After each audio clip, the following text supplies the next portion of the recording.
Shabbat Shalom, Shavuotov. Toujours je dis Shabbat Shalom. Parce que Tu attends le Shabbat. J'adore le Shabbat. J'adore comment on se détend, comment on se kiffe le Shabbat. Tu sais c'est quoi l'histoire? L'histoire, c'est l'histoire que je dis à tout le monde. C'est la piscine. Quand tu es en Israël, le Shabbat, c'est un kiff. Pourquoi? Parce que tu es dans la piscine. Quand tu as 12 litres d'eau sur le dos et que tu marches dans la rue, c'est lourd ou pas? Oui. Tu prends tes 12 litres d'eau, tu rentres dans une piscine. C'est lourd ou pas? Non. Tu les sens pas. Et tu peux, dans le fond de la piscine, tu peux avoir 50 litres d'eau sur toi, tu les sens pas. Shabbat, c'est pareil. Quand tu as ton Shabbat dans un milieu en France ou dans une ville où il n'y a pas de gens qui font Shabbat et tout autour de toi, c'est très dur. D'accord? Tu le portes. Mais quand tu arrives en Israël ou dans des communautés en France où il y a une ambiance de Shabbat et tout, tu le sens pas. Et ben nous ici, on le sent pas. C'est un kiff. Notre bonheur, c'est le Shabbat. Pour moi, c'est comme une piscine. D'ailleurs, j'aimerais bien faire construire une piscine chez moi pour pouvoir plonger Shabbat. Mais ça, c'est une autre histoire parce que tu vas pas me le permettre. Alors, quel paracha cette semaine? Parashat Korach. Ah, Korach. Oula, il est gentil, lui, il est... Il est mal fini. Ah. Ça a mal tourné. Il est mal commencé, peut-être. Alors, Korach, ça veut dire quelque chose? Korach, c'est le nom d'un Oui. Lévi qui Mais était... ça veut dire quelque chose, Korach? Je sais Non, pas. moi non plus. Alors, Korach, c'est une histoire, comme on a dit, difficile. Et la semaine dernière, on a oublié d'expliquer Ouais, c'est pas grave. pourquoi on parle de parachute si difficile. Ok. Alors, en réalité, le chemin des Juifs dans les 40 ans, ça représente un peu le chemin des Juifs tout le long de l'histoire. Et il y a des poteaux ou des embûches ou des trous à ne pas tomber. D'accord. Donc, le long des 40 ans, la première génération, ils ont pris presque tous les poteaux. Et nous, à travers leur histoire, ou quand on lit le Sefer Bamidbar, On doit apprendre a- à éviter les poteaux. Voilà. Alors, un des sujets difficiles, c'est accepter le rave de la communauté. Accepter le dirigeant, le directeur de l'école. Ah, y a plein de- Accepter le parent qui nous dit quoi faire. Chaque fois, une autorité Au-dessus sur de nous. Ouais, ça aussi, les Juifs ils ont du mal avec ça.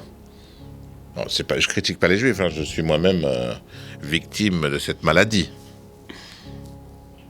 D'accord, donc Peut-être là, que si tu appelles ça pas une maladie, tu iras déjà mieux. oui. Alors, Korach, Korach, qui est un cousin de Moshe Rabbeinu, un cousin, qui carrément. fait partie de la famille des Lévi'im, qui ont des travaux spéciaux au Beth Amikdash, il dit, mais pourquoi toi et Aaron, ton frère, et pourquoi pas moi? Bien sûr, tout celui qui parle de soi, il emballe ça pour le bien du peuple.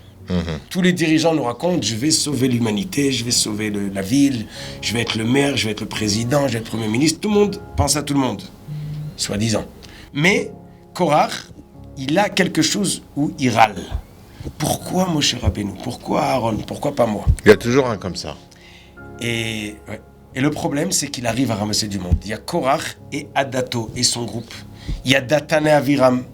Et il y a 250 dirigeants juifs du chevet de Réhouven et Shimon, qui étaient voisins, comme on a parlé, qui s'associent à lui. Alors, comment on va les... Comment c'est possible? Comment on va pouvoir trouver Kav Zechut dans cette démarche? Alors, Kav Zechut, dans cette paracha, je ne suis pas sûr que c'est le sujet. Parce que Moshe a toujours parlé pour le peuple juif, à Hachem, même quand il s'énervait. Et ici, Moshe Rabbeinu dit à Kadosh Baruch Hu, Al tefenem milchatam, ne les écoute pas. Moshe, il est catégorique, ne les écoute pas. À Il y a qui? à Korach et à tout ça. Il y a quelque chose de très grave de remettre en question l'autorité en réalité d'Akadosh Baruch Hu et des dirigeants qu'il a nommés et parler, soi-disant, le bien du peuple juif, et en réalité, c'est de l'égoïsme pur. C'est vouloir faire une révolution. Ouais, vouloir la place de Moshe, quoi. Vouloir les honneurs et vouloir le... Maintenant, bien sûr qu'il y a quelque chose dans Korach qui était quelqu'un d'important. C'était un Tamid Racham, il avait une grande place. On ne parle pas de rigolo, parce que la Torah ne parle que de gens sérieux, pas de rigolos. Mais à sa hauteur, il y a eu un problème qui est grave. Et d'ailleurs, la Torah nous dit, Moshe dit au peuple juif, s'il meurt une mort normale, donc je me suis trompé. Mais s'il meurt une mort bizarre, grave, c'est qu'il y a quelque chose. C'est Moshe qui dit ça. Moshe qui dit ça. Et en fin de compte, la terre s'est ouverte. Ils sont tombés dans le trou vivant, la Torah nous dit. Ça veut dire quoi? Ça dit qu'en réalité, c'était complètement pourri. Et qu'est-ce qui se passe quand ils sont tombés dans la terre vivant? La Gemara nous raconte que jusqu'à aujourd'hui, il y a un berger qui a rencontré Rabbi Yochanan. Il a dit, mets ton oreille par terre, écoute. Et il entend Korach qui disent, Moshe Emet, Torato Emet, Vanachnu Badaim. Moshe a raison, sa Torah est juste, et nous on est des menteurs. Il y a quelque chose d'essentiel de l'autorité, de ce qu'on a aujourd'hui la Torah, de nos Chachamim, tout ce qu'on a reçu toutes les générations. C'est très dur pour nous, quand on a l'image de Moïse, pour nous, juifs, tu vois, de tout ce qu'on nous a appris depuis qu'on est petit, quoi. C'est l'homme qui a laissé sa famille, qui a laissé tout pour le Ham Israël. Il était prêt lui-même à mourir. Il était plusieurs fois, il a dit, voilà, prends-moi pour eux. Il se battait pour nous. Et toujours il jugeait tous les juifs. Lui, il les jugeait comme Zerhout. Et il essayait de calmer. Et c'est dur d'imaginer des tzadikim, des gens qui étaient... C'est pas des gens un peu idiots. On parle de Korach et Nathan et Aviram. Nathan et Aviram. Non, c'est des gens bien. Comment ils ont pu tourner? Est-ce que c'est leur gava, comment on dit leur gava en français? Leur orgueil. Excuse-moi, l'hébreu. Alors, est-ce que c'est leur orgueil? C'est l'orgueil de l'homme qui lui fait tout oublier, Alors, tu dis, mais si je comprends, tu dis, mais Moshe, il est pour le peuple. Alors, pourquoi ici il dit, il est dur? Non, je comprends qu'il soit dur. Je comprends que s'il a été dur, du fait que c'est un homme, que le bien qu'il veut, c'est le bien du peuple, c'est jamais son bien à lui. S'il a été dur, c'est que c'était bon pour le peuple qu'il soit dur. Je ne mets pas en doute le fait que pourquoi, je ne pose même pas la question pourquoi Moïse a été dur. Je te pose la question, comment des hommes comme Korach, qui étaient des gens intelligents, comment leur orgueil, ils l'ont fait chuter comme ça?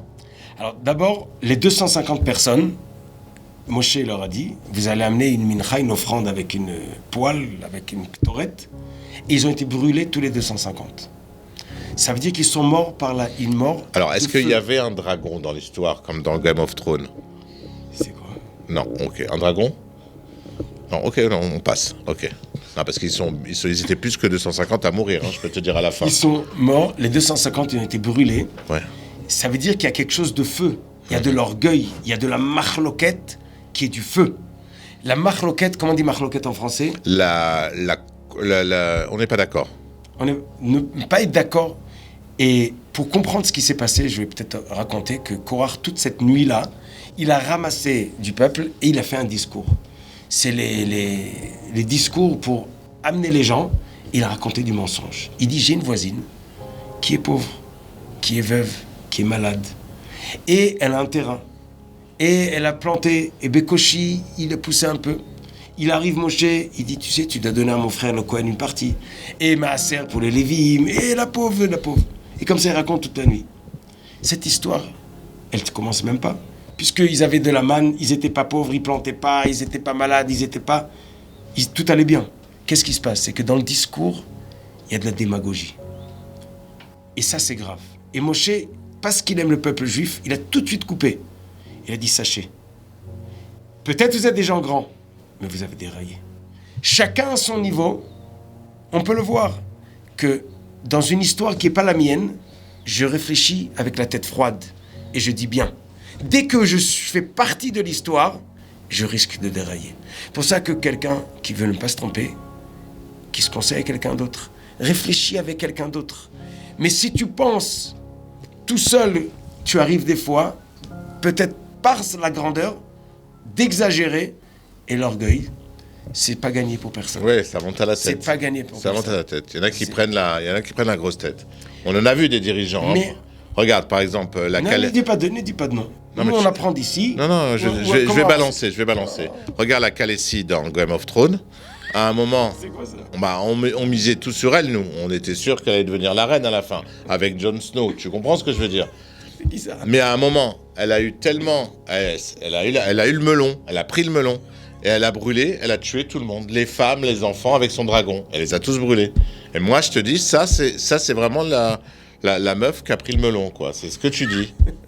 Elle était très intelligente, on l'adorait, et voilà. Elle est partie en cacahuète. J'espère que tu comprends la paracha mieux que moi je comprends ton histoire. Ouais. Mais il y a un truc, une petite minute. Après qu'ils sont morts, tous ces gens-là, qu'est-ce que les Juifs, ils ont dit? Ils se sont rouspétés. Vaïlonu. Moshe, c'est toi qui as fait mourir tout ça. À cause de toi, ils sont morts. Encore. Et là, il y a eu une épidémie où eux aussi, ils sont morts. Et au contraire, qu'est-ce qui s'est passé? Qui c'est qui a sauvé que l'épidémie s'arrête?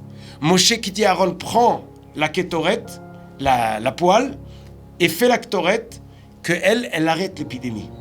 Et d'ici, on apprend que le même Moshe et Aaron et la même kétorette, que chez eux, ça les a fait brûler, c'est ça qu'au contraire a arrêté l'épidémie. Les a sauvés. Et ceux qui ont râlé, Moshe, il a arrêté Korach. Et ils ont été punis fortement. Et la même chose, ceux qui ont râlé après. Et au contraire, c'est pour le bien du peuple juif, pour sauver la majorité.